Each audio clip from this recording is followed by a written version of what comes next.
দেখতে দেখতে অনুপম প্রস্মিতার বিয়ের 1 বছর পূর্ণ হয়ে গেল। এদিন সোশ্যালে বিশেষ ছবিও দেন দুজনে। ছবিতে সাদা শাড়ি, লাল ব্লাউজে প্রস্মিতা, অন্যদিকে লাল পাঞ্জাবিতে একজন বাঙালি বাবুর লুকে অনুপম।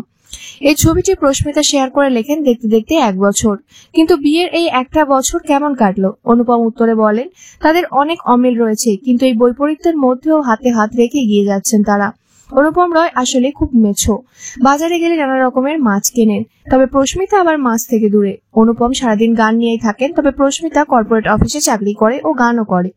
অনুপম রায় বইয়ের প্রশংসা করে বলেন, চাকরি করে কি করে রেওয়াজে বসে সেটাই আমি বুঝে পাই না। দরকারে রান্না করে প্রস্মিতা, কয়েকদিন আগেই পোস্ত দিয়ে একটা পদ রান্না করে খাইয়েছে। ঘর সংসার সামলানো, লৌকিকতা সবই ভালোই সামলাতে পারে। সম্পর্কে মান অভিমান তো চলেই, তবে তাদের কি হয়? অনুপমকে দেখে তো ঠান্ডা মাথারই মানুষ মনে হয়। তিনি বলেন, ঠান্ডা কিনা জানি না, তবে ঝগড়া করি না। প্রস্মিতাও করে না।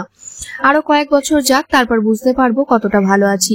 তবে গায়ক জানান, তার স্ত্রী তার তুলনায় স্পষ্টবাদী। গত বছর খুব সাদামাটা ভাবে আইনি বিয়ে করেন দুজনে। বিবাহবার্ষিকীতেও কোনো জাঁকজমক থাকবে না। গায়কের মা বাবা আসবেন, 4 জনে একসাথে কাটাবেন। তবে গায়ক স্ত্রীকে বিশেষ দিন একটি হলুদ শাড়ি উপহার দিয়েছেন। স্ত্রী প্রস্মিতাও তাকে সুতোর কাজ করা পাঞ্জাবি দিয়েছেন। একসাথে গানও গিয়েছেন দুজনে।